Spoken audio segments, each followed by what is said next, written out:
Warning! This review contains spoilers for A Quiet Place Part 1. If you have not yet seen A Quiet Place Part 1, please turn away right now. Hi, Tanner Richard Kraft here from Bomb Squad Productions, and I'm back at it again here with another one of these little short-form movie reviews. A couple weekends ago, I got to see A Quiet Place Part 2 on opening night on the big screen, and I've been dying to talk about it, so let's get right down to it. The first thing I want to talk about is generally just my thoughts on the first one as a bit of a prerequisite to the second one. I love the first A Quiet Place movie. It was my favorite horror movie of 2018, the year it came out. I thought it was incredible. I thought its use of, or rather lack of, sound was really interesting and added a lot to the atmosphere of the movie, and the atmosphere of the movie in general was incredible. The acting was incredible. John Krasinski is a great actor, but he may be even a greater director based off of just the first Quiet Place movie alone, because that movie is absolutely incredible directing-wise. But I was a bit nervous going into this one because how do you follow up such an amazingly perfect movie? How do you follow that up? Especially when you lost your lead character of the first movie. John Krasinski is basically the lead of the first movie, and he's dead. He died in that movie. Spoiler alert, he died in the first Quiet Place. How do you follow that up? Well, you follow it up by making a movie that was, in my opinion, even better than the original. I loved A Quiet Place Part 2. I thought it was wonderful, creepy, terrifying, chilling in all of the right ways. I wondered where they could go story-wise from here, and I really think they made a really neat, interesting story. I don't want to get too into it because I don't want to spoil it too much, but ostensibly they need to leave their home from the first movie because it almost burned down and got destroyed because of their encounter. So they're off flying out there, and then Millicent Simmons, the lead actress of the movie, who plays the deaf daughter, decides that she needs to go out and reveal this secret, this discovery she's made about defeating the monsters, and she needs to go out there and tell the world. That is basically the plot of the movie, and as much as the first one I thought was about the parents, this one was much more about the kids. Millicent Simmons, who plays the lead in the movie, is absolutely incredible. She is, I thought she was great in the first movie, and she's even better in this one. Being given the lead, she is the lead of the movie. Make no mistake, she is the lead of the movie.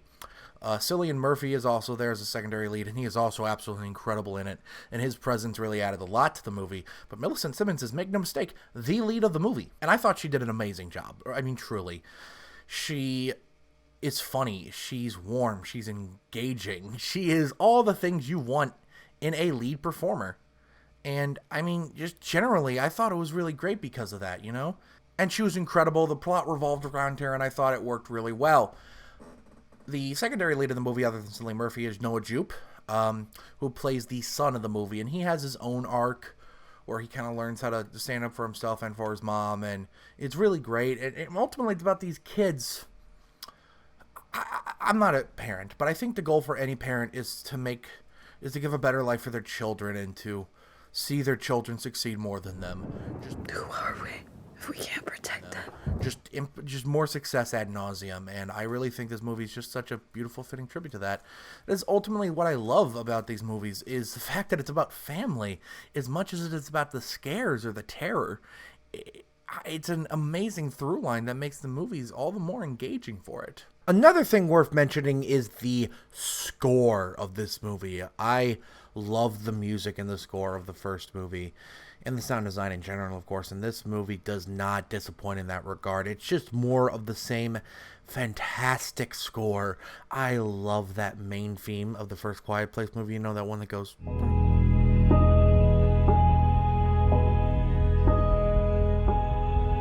I think it's an amazing main theme, and I just think the score in general really enhances the atmosphere of these movies, and it really just puts it all together and helps makes an incredible final film. The visual language of this film, I thought, added a lot. There's a lot of things Krasinski does where the shots, we have two story threads going on in different locations that run parallel, and the visual language is parallel.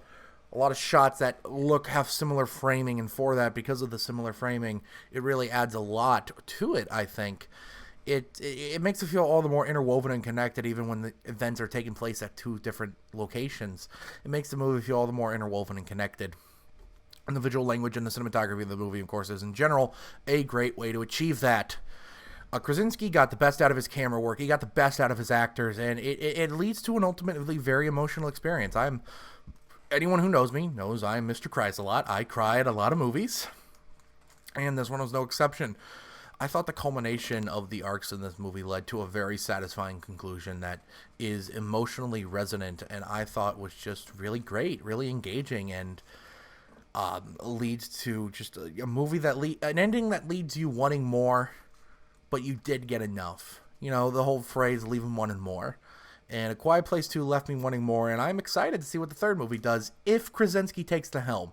I think this is Krasinski's vision through and through, and while I wouldn't be opposed to seeing a third movie from a different writer-director, I don't think I would be nearly as interested in it, because it's just such Krasinski's vision. Overall, I give A Quiet Place Part 2 5 stars out of 5 stars. Again, it's such an incredible movie. Go out and see it on the big screen. The movies are back. See it on a big screen. Trust me, you will not regret it. Thank you very much for watching this video. Go ahead and I want you to go down to that comment section below, and I want you to tell me, what do you think of A Quiet Place Part 2? What do you think of the first Quiet Place movie? Comment below. Go ahead and let me know.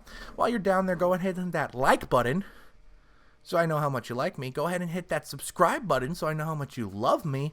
And hit that bell icon so you know exactly when we upload new videos. Thank you so very much for watching, and I will see you guys next time.